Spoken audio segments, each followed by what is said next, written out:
ಬಾಳೆಹೊನ್ನೂರು ಎಂಬ ಒಂದು ಹಳ್ಳಿಯ ಹೊರಗಡೆ ಒಂದು ಮನೆ ಇತ್ತು. ಆ ಮನೆಯ ನಂಬರ್ 13 ಊರಿನ ಯಾರೂ ಕೂಡ ಆ ಮನೆ ಕಡೆ ಹೋಗುತ್ತಿರಲಿಲ್ಲ.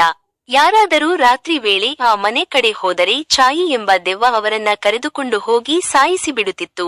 ಅದೇ ಊರಿನಲ್ಲಿ ಮಹಾದೇವ ಎಂಬ ಅಜ್ಜ ವಾಸವಿದ್ದನು.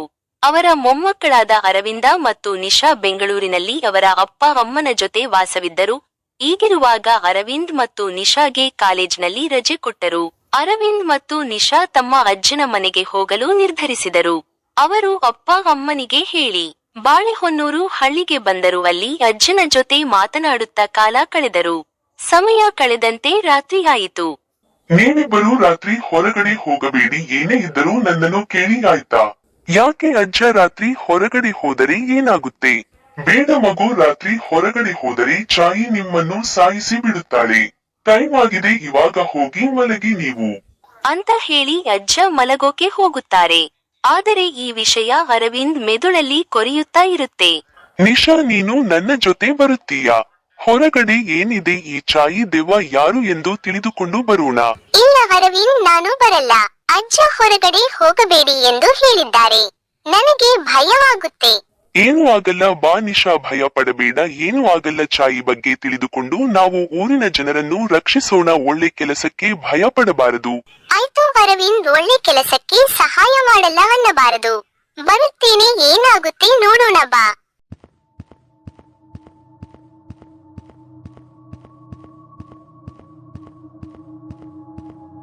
ಯಾರದು ನನ್ನ ಮನೆ ಕಡೆಗೆ ಬರುವಂತ ಸಾಹಸ ಮಾಡಿರುವುದು? ಇಷ್ಟು ದಿನ ನಾನೇ ಹುಡುಕುತ್ತಾ ಇದ್ದೆ. ಇವತ್ತು ನೀವೇ ಬಂದಿದ್ದೀರಾ, ಒಳ್ಳೆದೇ ಆಯ್ತು. ಬನ್ನಿ, ತುಂಬಾ ಹಸಿವಾಗುತ್ತಾ ಇತ್ತು. ಯಾರು ನೀನು? ಧೈರ್ಯ ಇದ್ದರೆ ಎದುರಿಗೆ ಬಂದು ಮಾತನಾಡು. ನಾನು ಯಾರು ಅಂತ ನಿಮಗೆ ಗೊತ್ತಿಲ್ವಾ? ಈ ಊರೇ ಚಾಯಿ ಎಂದರೆ ಹೆದರುತ್ತೆ. ನೀವು ಇನ್ನೂ ನನ್ನ ಬಗ್ಗೆ ತಿಳಿದುಕೊಂಡಿಲ್ವಾ ಮೂರ್ಖ ಮಕ್ಕಳೇ? ಏನಾದ್ರೂ ಆಗಲಿ, ನನಗೆ ಹಸಿವಾಗುತ್ತಿದೆ. ನಿಮ್ಮನ್ನು ಈಗ ತಿಂದು ಬಿಡುತ್ತೇನೆ. ಸ್ವಲ್ಪ ತಡಿ ಚಾಯಿ, ಎಲ್ಲರಿಗೂ ಸಾಯುವ ಮುನ್ನ ಒಂದು ಆಸೆ ಇರುತ್ತದೆ. ನನಗೂ ಒಂದು ಆಸೆ ಇದೆ, ಈಡೇರಿಸು, ಆಮೇಲೆ ನಮ್ಮನ್ನು ತಿನ್ನು. ಕೊನೆ ಆಸೆನ ಆಯ್ತು, ಏನದು ಹೇಳಿ? ಏನಿಲ್ಲ, ನೀನು ಹೇಗೆ ಸತ್ತೆ, ನಿನ್ನ ಹಿಂದಿನ ಕಥೆ ತಿಳಿದುಕೊಳ್ಳಬೇಕು ಎಂಬುವ ಆಸೆ ಅಷ್ಟೇ. ಇದೆಂತ ಆಸೆ? ಆಯ್ತು, ಹೇಳ್ತೀನಿ ಕೇಳು. ನಾನು ಇದೇ ಊರಿನಲ್ಲಿ ಇದ್ದೆ. ಈಗಿರುವಾಗ ನಾನು ಆಕಾಶ್ ಎಂಬ ಹುಡುಗನನ್ನು ಇಷ್ಟಪಡುತ್ತಾ ಇದ್ದೆ. ಅವನು ಕೂಡ ನನ್ನನ್ನು ಇಷ್ಟಪಡುತ್ತಾ ಇದ್ದ. ನಾವು ಚೆನ್ನಾಗೇ ಇದ್ವಿ. ಈಗಿರುವಾಗ ಆಕಾಶ್, ಚಾಯಿ, ನಾನು ಇದೇ ರೀತಿ ಇರುವುದಕ್ಕೆ ಆಗಲ್ಲ. ನಾವು ಜೀವನ ಸಾಗಿಸಬೇಕು ಅಂದರೆ ನಾನು ಒಂದು ಕೆಲಸ ಹುಡುಕಬೇಕು. ನಾನು ಬೆಂಗಳೂರಿಗೆ ಹೋಗಿ ಕೆಲಸ ಹುಡುಕಿಕೊಂಡು ಬರುತ್ತೇನೆ. ಬಂದು ನಿನ್ನನ್ನು ಮದುವೆ ಮಾಡಿಕೊಂಡು ಕರೆದುಕೊಂಡು ಹೋಗುತ್ತೇನೆ. ಅಲ್ಲಿ ತನಕ ನೀನು ಕಾಯುತ್ತಾ ಇರು. ನಾನು ಆದಷ್ಟು ಬೇಗ ಬರುತ್ತೇನೆ. ಆಯ್ತು ಆಕಾಶ್, ನೀನು ಕೆಲಸ ಹುಡುಕಿಕೊಂಡು ಬೇಗ ಬಾ, ನಾನು ಕಾಯುತ್ತಾ ಇರುತ್ತೇನೆ. ಹೀಗೆ ಹೇಳಿ ಹೋದ ಆಕಾಶ್ ಒಂದು ಸಲನೂ ಬರಲೇ ಇಲ್ಲ. ನಾನು ಕಾದು ಕಾದು ಸಾಕಾಗಿ ಆತ್ಮಹತ್ಯೆ ಮಾಡಿಕೊಂಡೆ. ಅದಕ್ಕೆ ಇಲ್ಲಿಗೆ ಯಾರೇ ಬಂದರೂ ಆಕಾಶ್ ಎಂದು ಹೋಗುತ್ತೇನೆ. ಅವನಲ್ಲ ಎಂದು ತಿಳಿದರೆ ಕೋಪದಿಂದ ಅವರನ್ನು ಸಾಯಿಸಿ ಬಿಡುತ್ತೇನೆ. ನಿನಗಾದ ಅನ್ಯಾಯ ನೋಡಿ ನನಗೆ ಬೇಜಾರಾಯ್ತು. ನಾವು ಬೆಂಗಳೂರಿನವರೇ. ನಾನು ಆಕಾಶನನ್ನು ಹುಡುಕಿಕೊಂಡು ಬರುತ್ತೇನೆ. ನೀವು ಸುಳ್ಳು ಹೇಳಿ ಇಲ್ಲಿಂದ ತಪ್ಪಿಸಿಕೊಳ್ಳಲು ನೋಡುತ್ತಾ ಇದ್ದೀರಾ? ಅದು ಸಾಧ್ಯ ಇಲ್ಲ. ಇಲ್ಲ ಚಾಯಿ, ನಾನು ಮಾತು ಕೊಡುತ್ತೇನೆ. ನಾನು ನಿಜವಾಗ್ಲೂ ಹುಡುಕಿಕೊಂಡು ಬರುತ್ತೇನೆ. ನಿಮ್ಮನ್ನು ನೋಡಿದ್ರೆ ಸುಳ್ಳು ಹೇಳಲ್ಲ ಅನಿಸುತ್ತೆ. ಸರಿ, ನಾನು ನಂಬುತ್ತೇನೆ. ನೀವು ಹುಡುಕಲಿಲ್ಲ ಎಂದರೆ ನಾನು ನಿಮ್ಮ ಮನೆಗೆ ಬಂದು ಸಾಯಿಸಿ ಬಿಡುತ್ತೇನೆ.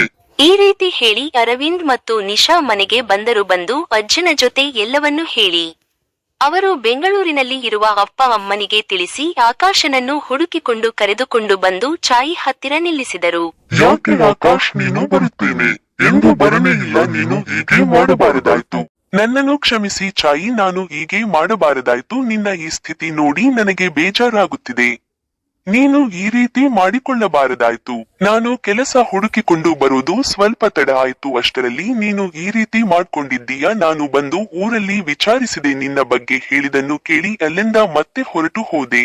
ನೀನು ಊರಿನ ಜನರಿಗೆ ತೊಂದರೆ ಕೊಡಬೇಡ, ಇಲ್ಲಿಂದ ಹೋಗು. ನೀನು ಎಷ್ಟೇ ಕಾದರೂ ನಾವು ಇನ್ನೂ ಒಂದಾಗೋಕೆ ಆಗಲ್ಲ.